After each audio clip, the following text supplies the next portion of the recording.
But that's just one of the many concerns. India is battling China on multiple fronts. The military wants to improve its defenses and some significant upgrades are in the works. Tonight we'll tell you all about it. Let's start with the army.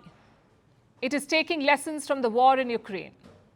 The Indian army feels that long-range and sustained firepower has its advantages. So the military wants to beef up its stocks. There are plans to buy more howitzers, missiles and rockets. Also weapons that loiter in the air like drones. And these choices are telling. They indicate a fundamental shift in thinking. Earlier, the military's focus was on large weapons. The assumption was the bigger they are, the more formidable they will be. But that does not seem to be the case anymore. The preference has shifted to smaller weapons. Howitzers and rockets offer two distinct advantages. They can hit long-range targets and stay mobile. That's because they're not too heavy to move around.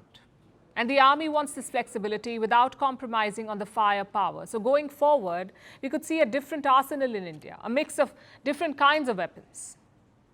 And India is looking to make such weapons at home. We are talking about Make in India in defense. While this effort began some time back, the war in Ukraine has given it some urgency. You see, Russia has its own defense industry. But Ukraine relies completely on overseas aid. And this is a lesson for India. What happens if India is caught in a protracted conflict, a long-drawn conflict? It should not have to depend on others for military supplies. So India is now adjusting its plans to address its supply gaps. The defense establishment is encouraging local manufacturers. Look at some of the recent decisions. The Indian forces inducted the K9 Vajra. This is a self-propelled howitzer built by an Indian company with technology transferred from South Korea. The army has also ordered more than 100 Dhanush guns. Again, these are made in India guns. They're based on the Bofors, which is yet another howitzer. India had bought the Bofors in the late 1980s. And they played a major role in the Kargil war. They ensured a decisive victory for India. But the Bofors deal was also controversial. It was signed in the late 1980s. The then Congress government led by Rajiv Gandhi was accused of taking kickbacks. The charges were not proven. But such controversies hurt the military. India's defense upgrades were hostage to political calculations. There was a policy paralysis of sorts. Governments hesitated in clearing purchases. They were afraid of political repercussions. That has changed now. India has an ambitious roadmap in place. More upgrades are in the pipeline, not just for the army, but also for the Navy. And what are the Navy's plans? It has placed multiple orders. I have a list again. The Indian Navy has ordered a total of 68 warships and vessels so far. This includes 8 next-generation corvettes, 9 submarines, 5 survey vessels, and 2 multi-purpose vessels.